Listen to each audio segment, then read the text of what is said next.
Hey everybody, Music Xray. My name is Jeff Blue.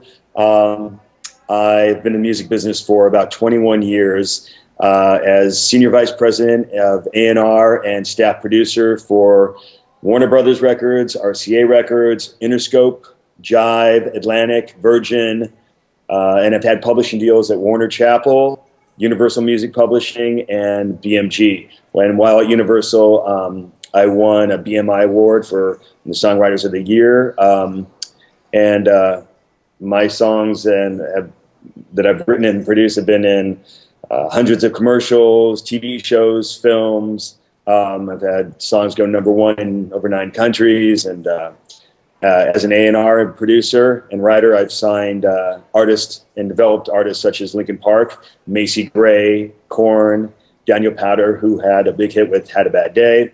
I did the Aaliyah soundtrack to Queen of the Damned. I executive produced that and put it together. Signed Limp Bizkit, discovered DJ Ashbra from Guns N' Roses, wrote hit songs for Hoobastank, Better Than Ezra, and Last Good Night. I've collectively sold over 130 million records worldwide, gotten over 43 artists signed, including several artists from programs such as Music Xray. I've gotten them deals with Atlantic Records, Universal Republic, Island Def Jam, BMG. And as a musician, I'm a studio drummer and play guitar and piano. I started as a musician while in college at UCLA. And while there, I was an actor and a musician, and I worked for Harvey Levin of TMZ. And I went to Loyola Law School, where I continued music and acting, but practiced law. I graduated and passed the bar. And while looking for a law job, I started my own music magazine and concurrently wrote for Billboard, Hits, Entertainment Weekly, BAM, and all focusing on unsigned artists. And I also, at that same time, started teaching at UCLA, a course called Artist Development in the Music Business, and focusing on how artists develop and how to develop artists and how you yourself can develop as an artist. And that all led to me doing A&R. And my first job was at Zomba Music Publishing, and that kind of started my whole career. My hot buttons. I guess the most important thing to me is believability. Do I believe that the music is and the artistry is coming from your soul? Do I believe that the person communicating to me and singing to me, are they connecting me in the heart? And it's that intangible character, that authentic character that separates your artistry from any other out there. Do I believe that you're talking directly to me or singing and communicating directly to me? And you don't have to write your own music to be believable. The second thing would be identity, and that's musical identity and vocal identity. First, vocally is within that first note, can I tell that you're different than any other artist out there that's a singer? Do you have that iconic voice that we all know when we listen to the radio? The minute you hear that voice with the first note, you know who that artist is. That's what I'm looking for. Doesn't always have to be there in your demo, because I've had almost all of the biggest artists I've ever worked for didn't have it right on the first demo. And it's something that if I work with another artist or I work with an artist and develop them, I try to bring that out of their voice, that iconic sound, that texture that comes out of them that takes a long time to actually find, but that's something I do with certain artists I really believe in. And then it's the musical identity.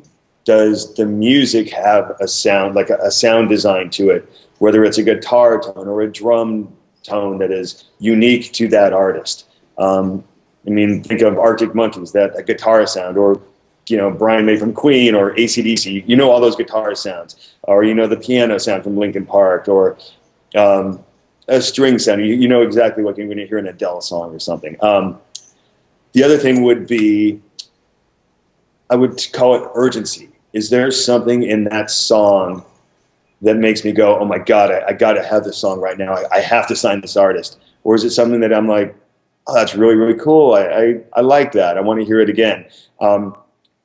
It's that wow factor, that, oh my God, I got to hear this again. Like, that you could be listening to a couple different things, phones going off, and when you hear that song playing on Music Xray, it makes you turn your head and go, wait, what is that? That it pokes out beyond all the other clutter and noise. With Music Xray, though, I do literally sit down and listen to every song. But you have to realize, in a business setting, if you're in a record label, you're going to have a million other things going on around you.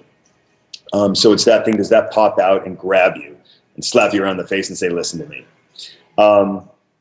And the last thing would be is it unique? And when I say it does unique, I don't mean it has to be unique from everything else. It could sound like a lot of different things that are popular, but is that song and that style unique to you?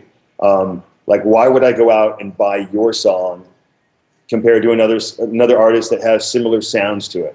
And if you really listen carefully, a lot of artists do sound very similar, and their music is in the same genre. But what quality makes them unique where you're like, oh my God, this one's a little bit different, just behind the sound and that vocal quality, which goes back to the identity that I was talking about. The very, very last thing would be inspiration. And when I'm listening to a song or I'm writing a song, I try to put myself in that position. Is this song going to be the soundtrack to somebody's life? Is this song going to put them in a position when they remember something, their first kiss, or when they were really pissed off, or their first job, or they were doing something spectacular in their life? Is that the song that is going to be the inspiration for them? There could be workout songs, running songs, there could be breakup songs, but whatever it is that song going to be the inspiration to somebody's life? I guess there's a few different things. When I'm listening to a song, I listen to the entire song, and I always give a small description of what I like.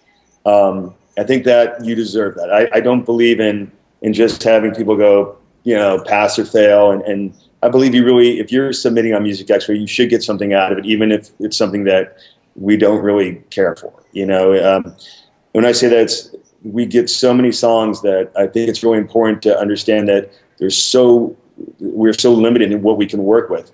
For that reason, when I find something that inspires me and I see potential in it, I will reach out to the artist. And a lot of times it is an issue of really understanding their music and getting to know that artist. And whether I take it further and we have more communication, I want to understand the person that is communicating that song to me and where they're coming from, and get a sense of their personality and their star power. And so a lot of times I have worked with artists from Music Xray, and it's resulted in quite a few record deals and publishing deals and sync placements. So it varies. I use Music Xray pretty much as the format of what I couldn't do before at a record label, because you're getting bombarded by so many projects that had big attorneys and there's buzz bands here and there. And I feel Music Xray offers those artists that otherwise wouldn't have that opportunity, that may not know the people to get that huge gig, or have that friend that knows a friend of a friend. And I find that oftentimes those are the artists that I've always signed. Linkin Park had never played a gig in their life when I signed them. Macy Gray had been passed on a million times. So Daniel Powden. These were artists where I find the gems out of this stuff, and I enjoy that. I enjoy hearing stuff that nobody really else has heard from before, and being able to work with that and have that opportunity to find them before anybody else. So to me, it's being able to find that artist that is like that acorn that becomes the oak, and that it isn't overdeveloped enough where it can't be actually kind of broken down to its base form and then created if it has all that potential. So I find Music Xray extremely helpful, and I love being inspired when I hear a song. I'm like, wow, there is one, because we do get a lot of music, but I always do. Every time I sit down, I'm very surprised by something inspired. So I love it.